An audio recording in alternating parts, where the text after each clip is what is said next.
Good afternoon, ladies and gentlemen. My name is Margaret Kulujian, and I'm pleased to welcome you to Illinois State Treasurer Michael Frerichs' Women's History Month celebration. Thank you all for being here. Please stand as you are able for the Pledge of Allegiance.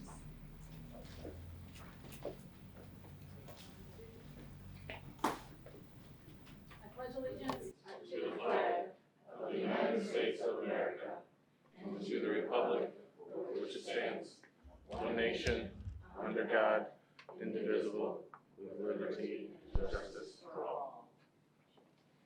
Thank you for joining us today.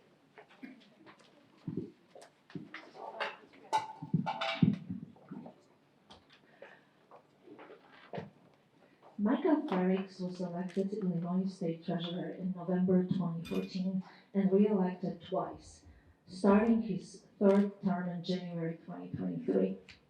The Treasurer's Office invests money on behalf of state and local units of government. Treasurer Frerichs also believes in providing individuals with a variety of tools so that they can invest in themselves.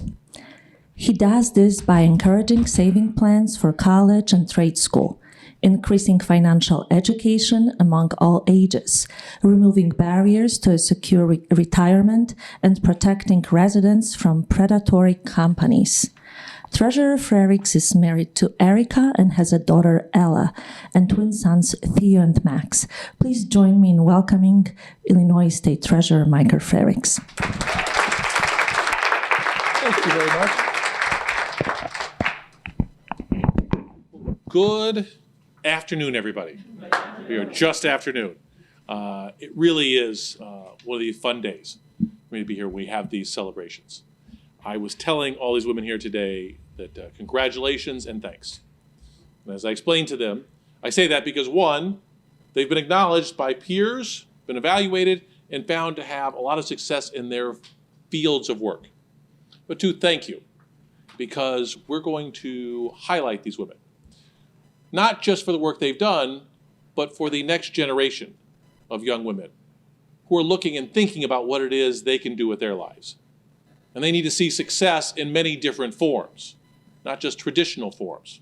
And so that's why I like being here, and I love that people come out to be part of this. So thank you all very much for taking some time. So today's celebration of Women's History Month is coming 2 weeks after International Women's Day, a day centered on advocating for a more gender-inclusive world. As a father, I want my daughter to know her value, and I want her to know that the sky is the limit. And I want my twin sons to know that we should do our part to promote, to support, and to celebrate women. I have ensured that women are in key leadership roles on my team, and I've also helped lead the fight for more women on corporate boards. So I led the Russell 3000 initiative, which asked all companies within the Russell 3000 index to disclose the gender, race, and ethnicity of their boards. Because if you don't know the composition of the boards, you can't ask for change. When we started this effort in 2020, 292 of 3,000 companies disclosed that information. Today, more than 2,200 companies do so. Now, I also have a leadership role in the Midwest Investors Diversity Initiative. And what is that? We call it MIDI. This is a group that has engaged 78 companies on the issue of board diversity. Among those companies, 114 women and persons of color have received board appointments, including 86 women and 32 women of color. It's important to note that a wealth of research shows that diversity benefits corporate decision-making and company performance. In short, diversity is good for business. And we are doing our part. In 2014, before I came into office, there were $603 million in assets brokered by firms owned by minorities, women, veteran, and people with disabilities. As the end of last fiscal year, that number was $46 billion. 603 million to 46 billion. That's a 76-fold increase and speaks directly to our commitment.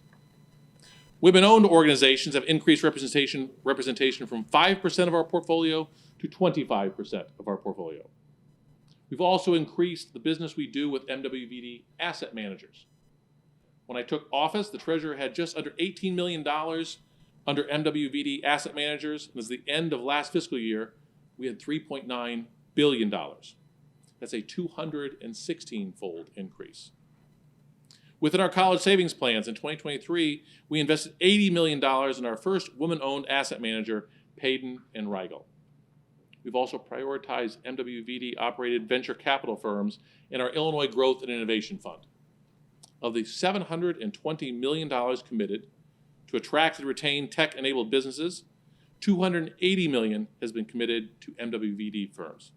That's nearly 40% of the total commitments at the end of fiscal year 2023. And out of that $280 million managed by MWVD firms, $101 million, or 36%, is managed by women-owned firms. Today, we're celebrating Women's History Month, which has been officially on the books since 1987, but dates back more than 100 years. A presidential proclamation is issued each year, and President Biden's proclamation this year celebrates the courageous women who have helped our nation build a fairer, more just society.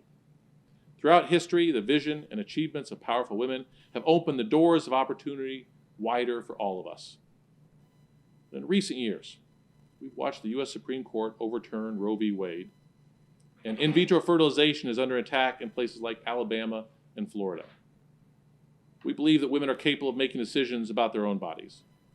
We will fight to keep Illinois a safe haven for women. We are committed to supporting and celebrating women's achievements, and that's something we should be doing every day and every month, not just the month of March.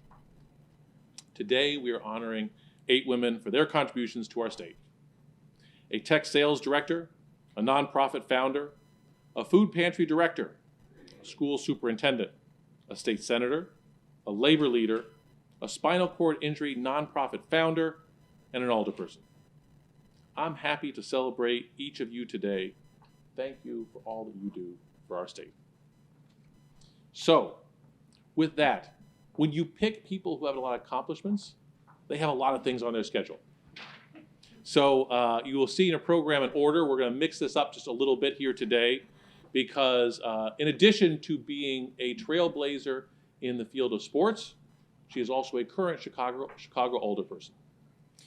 Let me present our first Treasurer's Award for Outstanding Achievement in Sportsmanship is presented to Alderman Pat Dowell.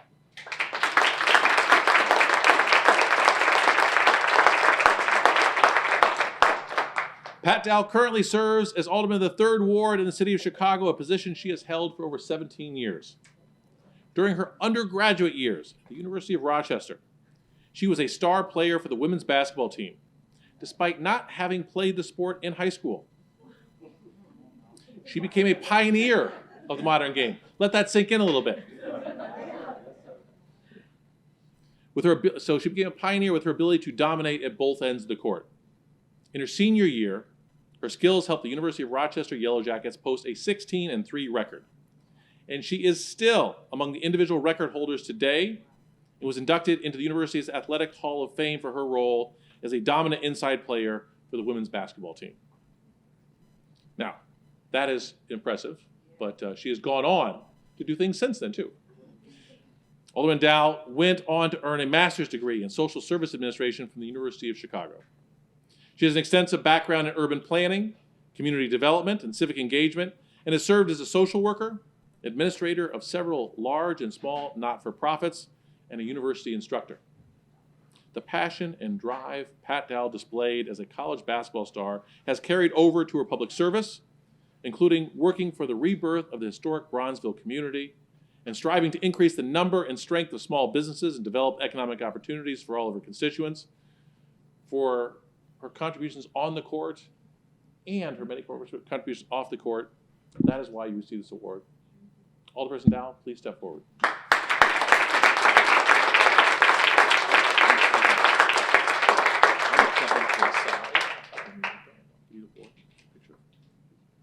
It is rare that I get to look a man in the eyes like that. And I do appreciate the acknowledgement, Secretary Frerichs, and to thank Bob Anderson for the nomination. I want to congratulate the other women on the dais who are receiving awards today. And I just want to say that Women's History Month is really, really important. And I'm so pleased to stand on the shoulders of women like Congresswoman Shirley Chisholm. Ann Myers, who was the first person I watched to play basketball and patterned myself after her. Mrs. Jennings, who lived down the street from me, who went to work every morning, came back every night, took care of her family, cared about the community. Senator Margaret Smith, who was someone who instilled in me the importance of serving your community and doing it with integrity and humility. And my mother, Catherine Dowell, who has passed on, who was just a great role model for a young woman coming up in a community that was very hard. We stand on the shoulders of women like this, and it's important that I hope my shoulders are going to be strong enough for other women to stand on mine and to seek their dreams and to follow their passion. And I think awards like this are very important in terms of acknowledging the accomplishments of women before us, in the present day, and in the future. Again, Treasurer Frerichs, thank you so much. Thank you.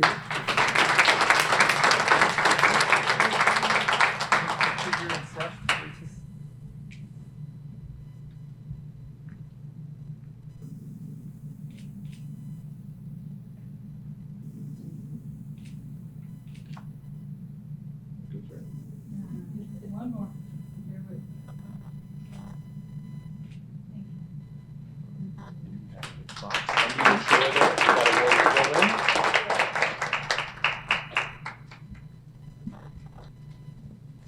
Thank you very much. And when you have to take off, we understand. The Treasurer's Outstanding Service in Business Award is presented to Sonia Garg. As I said, when you pick people who are very successful, have a lot of accomplishments, you have a lot of different conflicting schedules to work around as well. So I'm going to read a little about her, but we have someone accepting on her behalf. Sonia Garg has been associated with Google for the past 17 years. She started out as an account coordinator and worked her way up the ranks through several managerial levels until she became program head and finally director of Google's American Sales Associate Program. In the director's role, she has successfully created and launched a pathway for minorities in tech, aiding over 100 plus early career professionals with an opportunity to launch their career at Google. Ms. Garg attended the American Embassy School and the Singapore American School and holds a bachelor's degree in international affairs from George Washington University. She could not be with us here today, but accepting on her behalf is her colleague from Google, Ms. Lauren Guzman. Ms. Guzman? Oh, right here. Please step forward.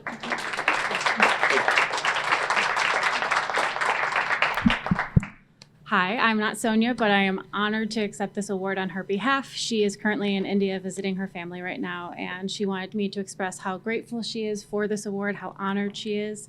I worked with Sonia for 5 years. She built the America Sales Associate Program and brought me on to help lead it with her, and I can tell you that she is a tireless leader and a mentor to all, but especially young women. The America Sales Associate Program brings on early career talent and develops them into the future leaders of our company. And she has done that with so many young women. She herself started as an entry-level employee at this company, and so she is someone that young women can look up to and look forward to as something of a career to aspire to. So on her behalf, thank you so much. Thank you, Treasurer. It is an honor to be here.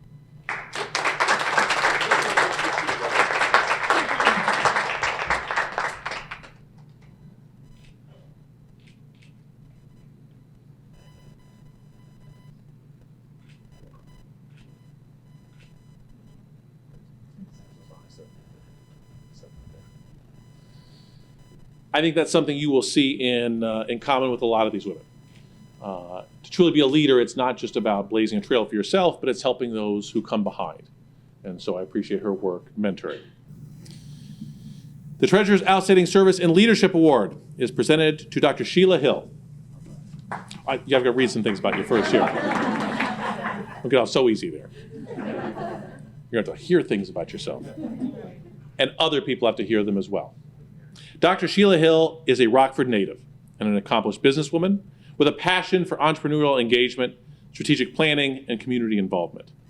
She's the co-founder of the Think Big Corporation, a nonprofit entrepreneur and accelerator center, providing business development and resources for minority and women-owned businesses.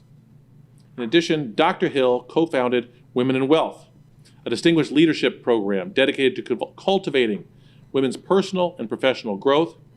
This initiative targets developing leaders, empowering women in leadership roles, infusing them with an entrepreneurial spirit, and inspiring them to contribute to their communities. As an international speaker and instructor, Dr. Hill has served in Kenya, where she trained over 5,000 leaders and entrepreneurs.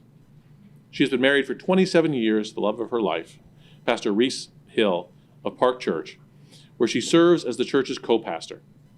Together, they are committed to sharing God's love, inspiring hope, serving the community, and training leaders. And as we've said here, mentoring and bringing young women behind. Dr. Hill, please step forward.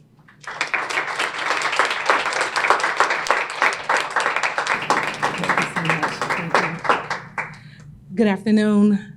Thank you so much. I'm so grateful and appreciative of this opportunity to be honored as a community leader. I'm very grateful for my family that actually drove me here today. I'm excited about that as well.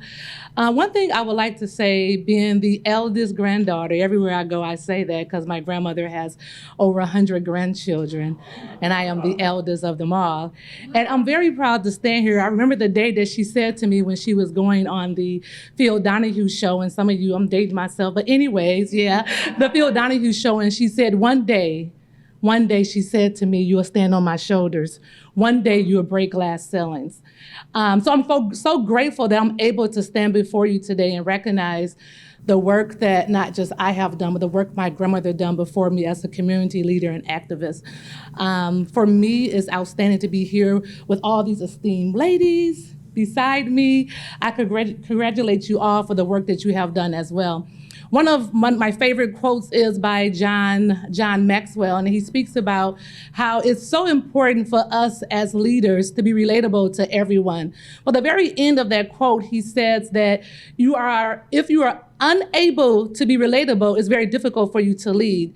And so I really charge myself daily to be very relatable to other women by being a mentor, by being a coach, so that one day I could continue to lead them in our community. So thank you once again. I also want to say thank you to Dora for nominating me, as well as for Sharon and her team. Thank you all.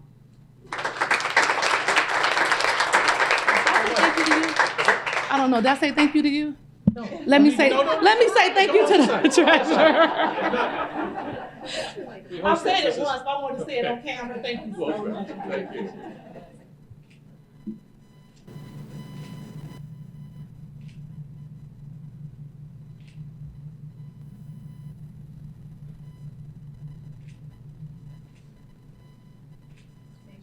Thank you. Thank you again.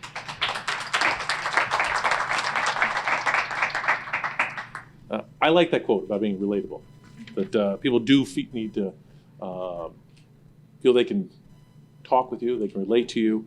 The phrase I like to use is, no one knows how much you care.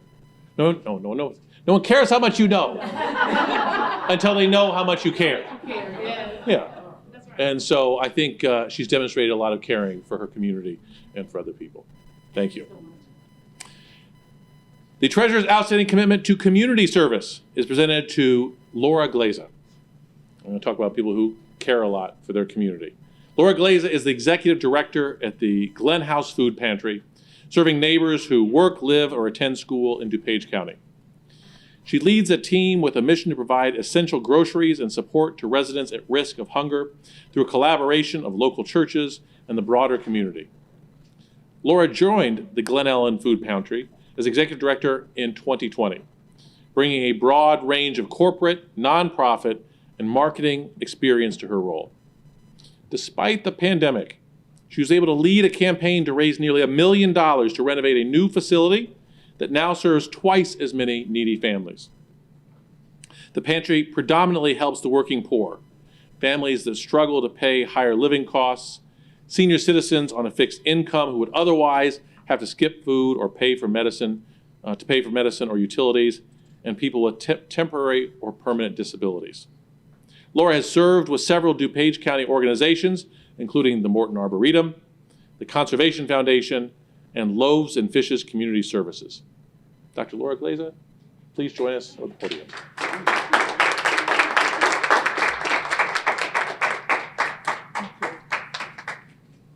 So I think one of the roles of being a leader is being a teacher. So if you'll allow me to teach you a few things today, that would be great. First, I want a show of hands. How many people in some way, shape, or form had breakfast this morning? Banana, muffin? Okay, by a show of hands, how many people are pretty sure they're going to have dinner today? Raise your hands.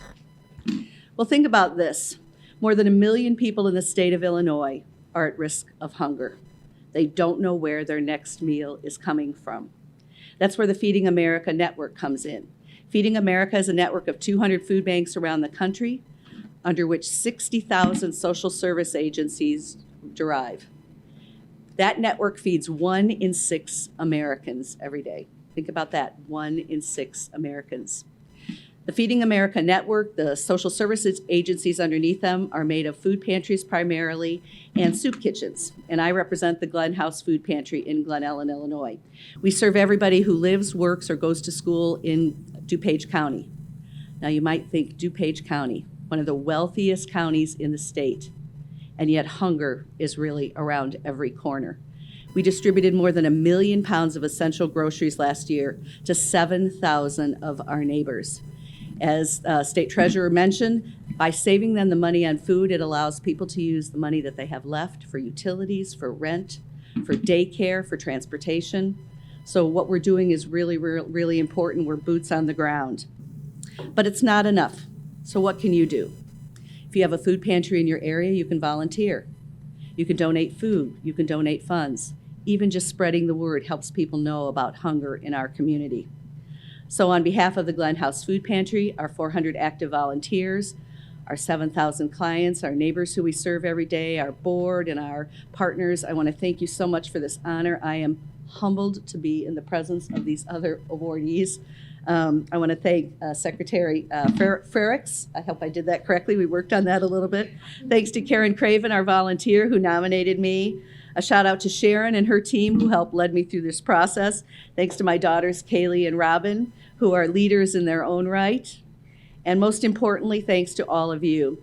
My hope for all of us is that one day, when someone asks the question, do you know where your next meal is coming from? Everybody will be able to raise their hand. Thanks very much. Can you get a picture? Picture. If you guys want to stand up and give a picture, mother, as well. Hold you, Sharon first. Ready? You can come in the middle. Oh, no, that's not your shot. You got it? Okay. Thank you.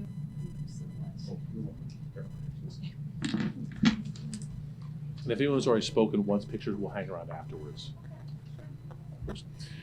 All right, let's move on to the Treasurer's Outstanding Commitment in Education Award, and it's presented to Dr. Blondine Davis.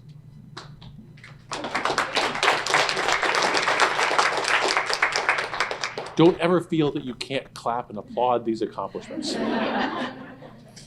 Dr. Blondine Y. Davis is a nationally recognized educational leader who has been changing the lives of Illinois students and future generations for 5 decades.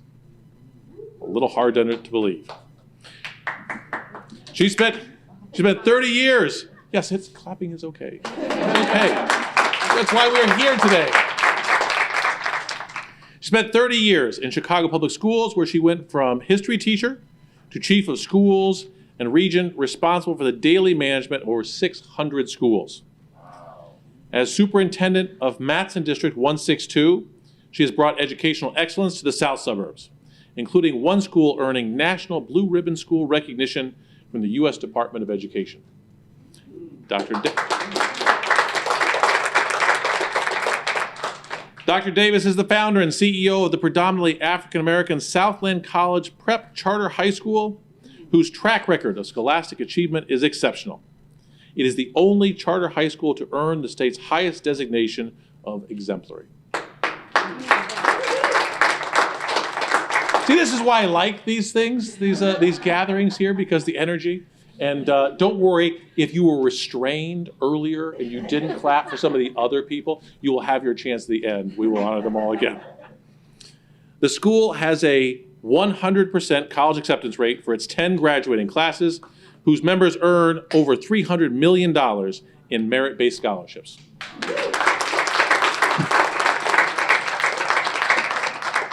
Dr. Davis has raised millions for the United Negro College Fund and earned scores of awards, including the Illinois Association of School Administrators Superintendent of the Year and the National School Superintendent Association's Women in School Leadership Award. In 2022, she was inducted into the Illinois Black Hall of Fame. We could probably go on longer, but Dr. Davis, please step forward and address the crowd.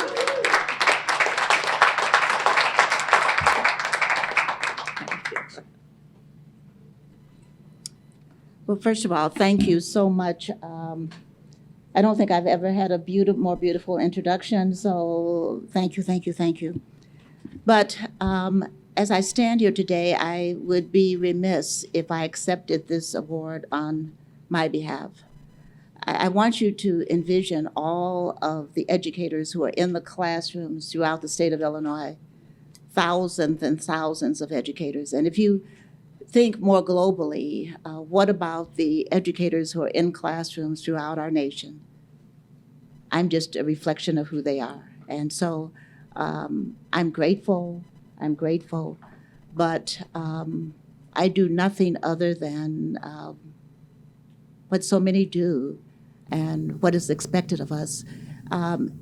As I journeyed here, I thought of Langston Hughes' poem, A Dream Deferred. And I thought of what I do, which is really just to be a teacher.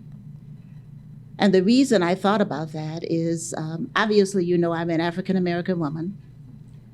But if you look back a couple of centuries where women as a whole did not have the rights that we do now, if you think about just a century ago when we were struggling to get the right to vote, and then you think of where we are now, and we talked about Google. We know that women have all kinds of positions. We have a medical doctor here.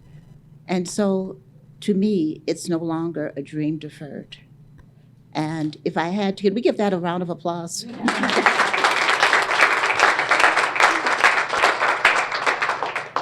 But over the years, and I didn't know it had been 5 decades, but okay. I've had many titles, many awards. But if I could take you back and to my first memory, Mr. Treasurer, and that is sitting with my mother in the front room. My mother was a prolific reader. And I remember sitting there on the couch beside her, and I was really talking to my dolls. And she said, "What are you doing, sweetheart?" And I know I did not know how to read, but I told her, I'm teaching my dolls.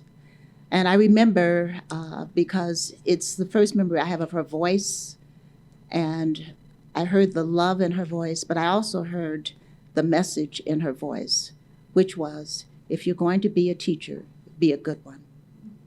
And so whatever accolades I have, and I'm grateful to be here today, and I'm grateful to our treasurer, but there's someone that you cannot see that is with me always. And I remember the day that she moved on from this world, and I said, "Mother, you can't go." She said, "Sweetheart, I will always be with you." And so today, yes, I'm humbled by this award, but I'm even more humbled because standing behind me, I feel that she's saying, "Well done, my daughter, well done." And that's what means the most to me.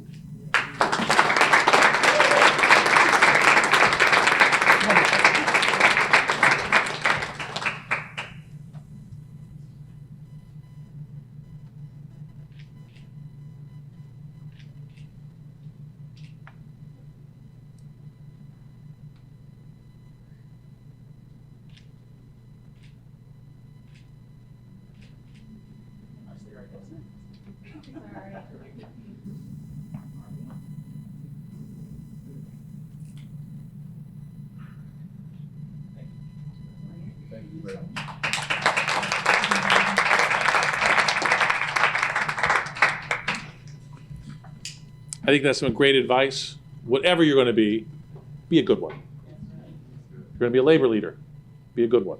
If you're going to be a legislator, be a good one. I think we found a good one. The Treasurer's Award for Outstanding Commitment as an Elected Official is presented to State Senator Laura Ellman.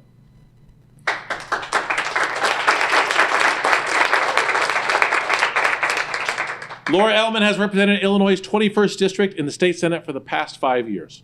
She serves as chairperson of the Senate Environment and Conservation Committee, vice chair of the Committee on Financial Institutions, and a member of the Veterans Affairs, Appropriations, and Transportation Committees.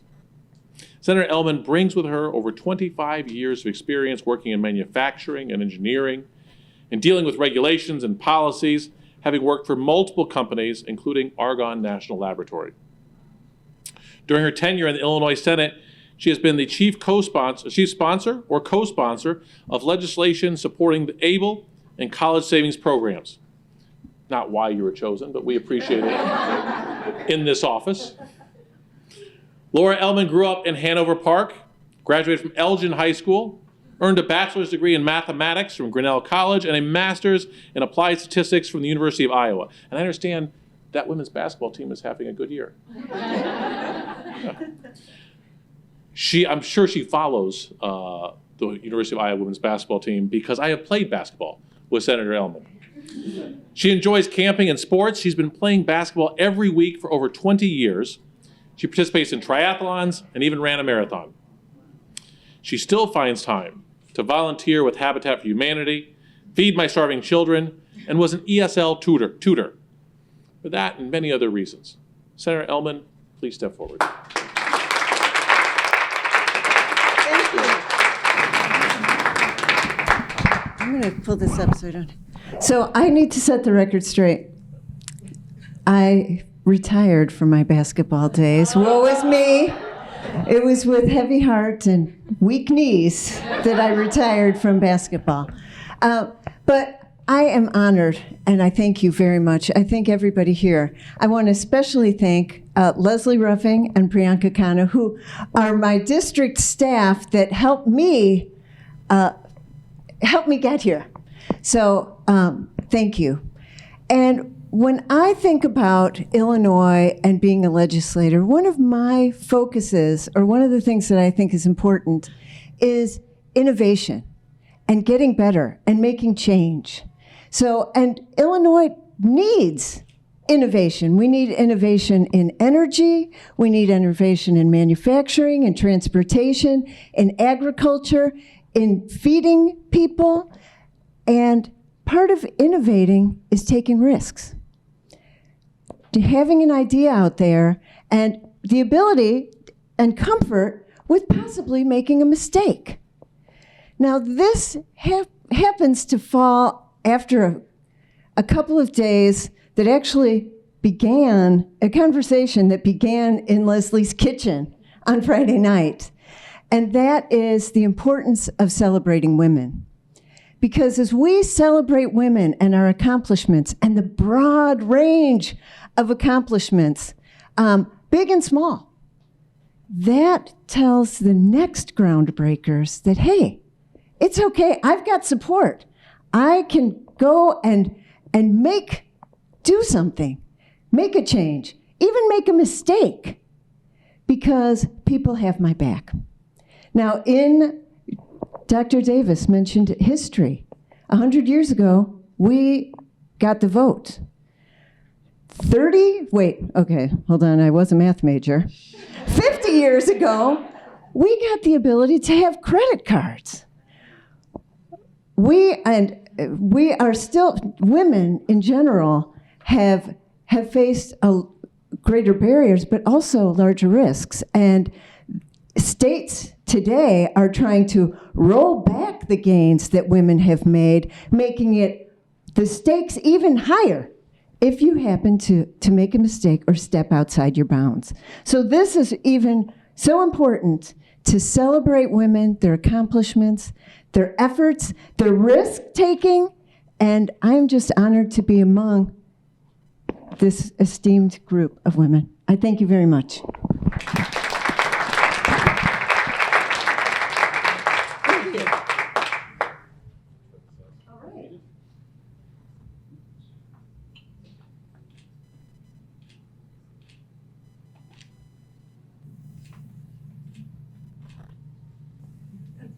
Sorry, my bad. All right, we're good. Thank you. Great. Another thing that I enjoy, something I try to do every day, is to learn something new every day. We're going to continue this conversation about the credit card industry and their discriminatory practices in the past. Maybe we can learn something for practices in the future. All right. The Treasurer's Award for Outstanding Achievement in Workforce and Labor is presented to Jeannie Castro.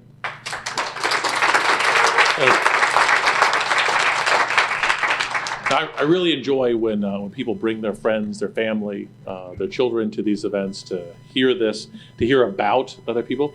I understand that Jeannie brought some people here who English may not be their first language. Jestem Michael Frerichs, ja jestem skarbnik statu Illinois. Ja nie mówię po polsku. We'll speak in English.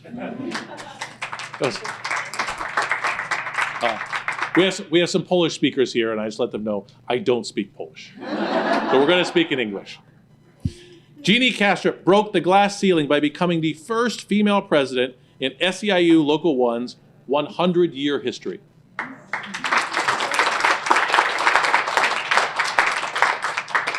Throughout her 20-year career, she has led efforts to increase SEIU's membership and create the union's own independent political power.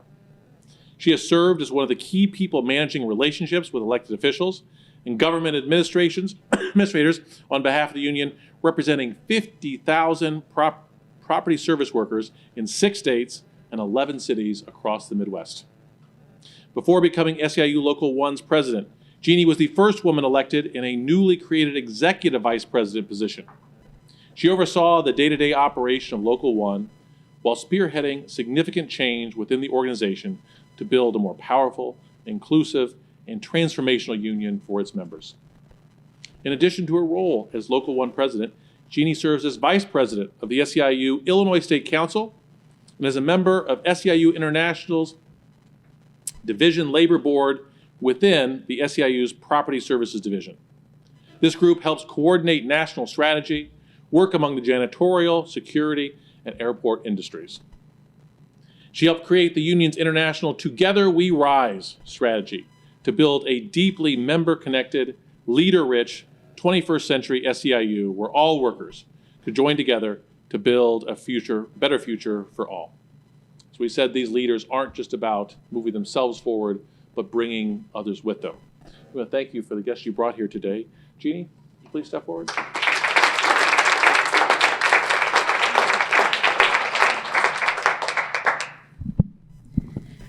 So,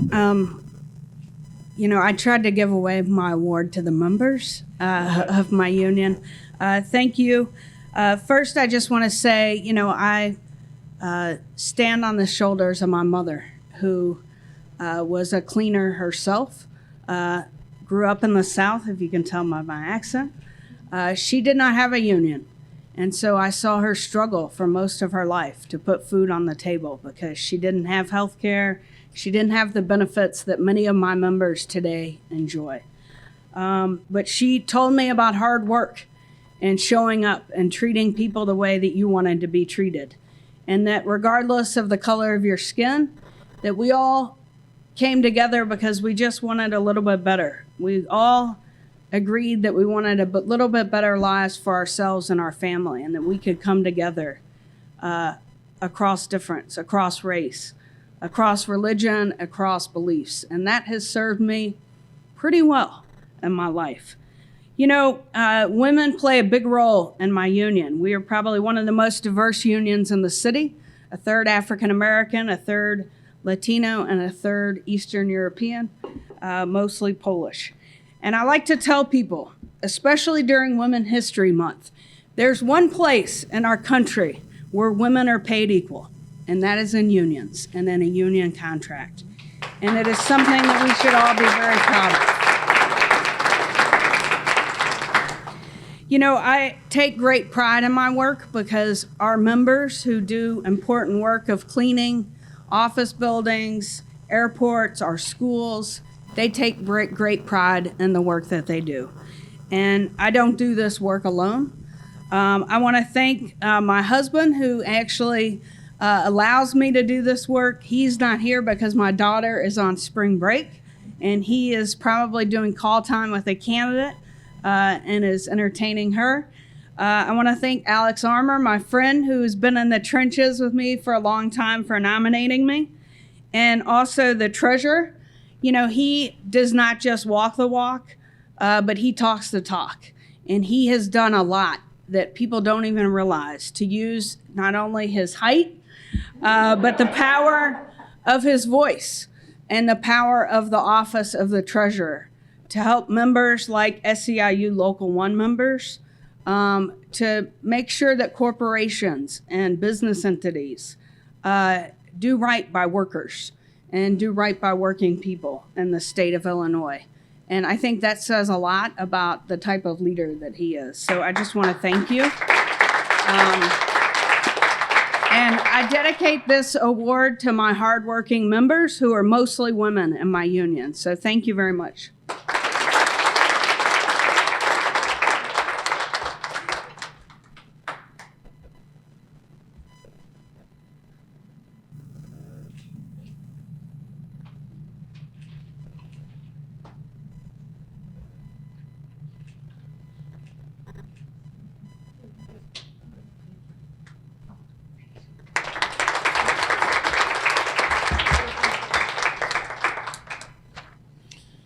All right. The Treasurer's Award for Outstanding Achievement in Arts and Humanities is presented to Rebecca Torres. Rebecca Torres was paralyzed in a car accident as a teenager. After completing degrees in fashion design and theater arts, she worked as a costume designer and became involved with organizations doing disability work in health, advocacy, recreation, and peer support. Rebecca founded the nonprofit Backbones after realizing that years of interaction and friendship with others living with spinal injuries made a significant impact on her own life. She wanted to ensure that others, especially those newly injured, had access to resources, information, and the same type of support that she had. This peer support network connects people with spinal cord injuries and their families. Through one-on-one pair-ups and community events, Backbones makes it easy to greet others with similar background, injury, and interests. Rebecca also runs a leader development program through Backbones, essentially helping people develop their own leadership and advocacy skills. I told you there's a common thread through a lot of these women. She's an accomplished artist who uses painting, illustration, photography, film, movement, and other media as forms of expression and tools for advocacy and social justice. Rebecca is co-director of Real Abilities Film Festival Chicago, and has curated touring photography and art exhibitions that showcase the work of people with disabilities and bring awareness to disability rights. In 2020, she was awarded the Craig Nielsen Visionary Award for her art and advocacy work. Rebecca, for that and many other reasons, thank you very much.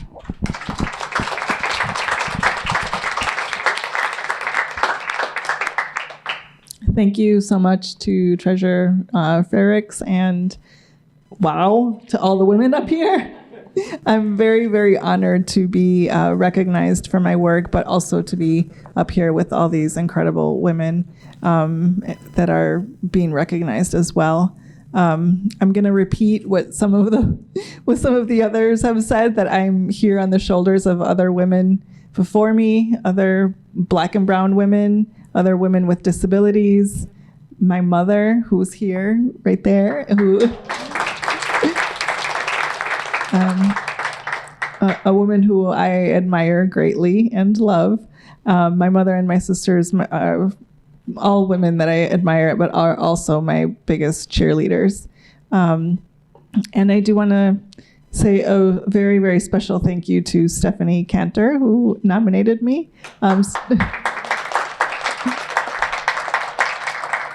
I've never told you this, Stephanie, but she was one of the first women that I had met after my injury that also was a woman with a disability, and that made a significant impact in my life. And she's someone that I have admired over many, many years. So thank you. And I hope that I can be that to other young women with disabilities and throughout my journey. Thank you.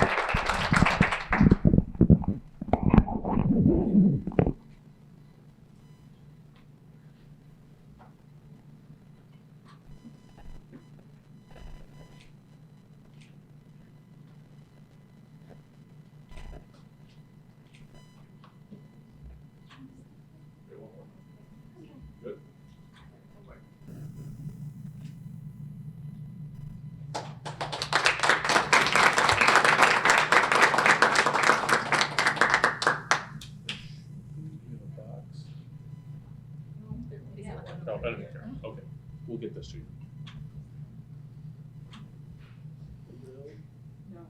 Nope, no. There is a lip there, and no one else is coming up to knock it off. Sharon must think I'm clumsy. So, thank you very much. I think another common thread here is a lot of humility by the women, and I think that sometimes women like to reflect on other people, as you did with Stephanie. We can't give the award to Stephanie. She's an employee of the office, so we don't do that. But it is nice to see that this is about recognizing people who have been successful, lifting them up so they can be an example for others, and let them also reflect on the glory of the people who got them here today. So I want to thank some of the people who helped me get me here today, and get all of you here in this room together. That's my staff. My name gets printed on things, but these things happen because I have a lot of people who step forward and do a lot of great things. And I want to thank the members of the Treasurer's Office for making this happen today. And please join me in applauding them. We also have an advisory council. We have individual members who nominate people. We have an advisory council who nominate people as well. Do we have anyone here from that advisory council? Yeah, well, Margaret led us off today. Thank you. I'd like to once again thank each and everyone who took times out of your day to be in attendance and participation here today. Whether you're in the audience or you're up front here today, it means a lot to me. May we please give another round of applause. I felt we started off kind of cold and we built, we grew, but for everyone here today who has been a recipient of an award, please give them a round of applause.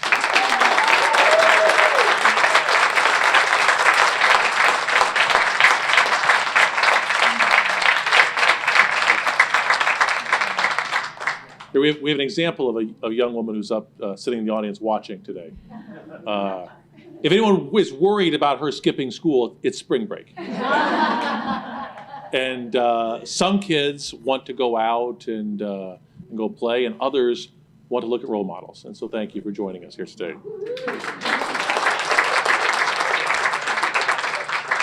Each of the women up here today represents the best of us. It's important that when we have the opportunity, we share the roses with those who serve our community while they're alive and well. So here's the other favorite part of this day for me. We're going to come up, we're going to take pictures. If you didn't get a chance to get a picture taken with the woman in your life up here, we'll do that. We'll take a group picture, and then we'll all go break bread together. We have some great food in the other room. If you came through, maybe you saw them setting up. Hopefully you will join with us. If you have a busy day and you have to be leaving, that is okay and understandable. But if you want to sit down and share some of those stories, I know you have a lot of collective wisdom that the 2 or 3 minutes wasn't enough to share. Please join us all. So with that, thank you very much, and we'll see you soon for lunch.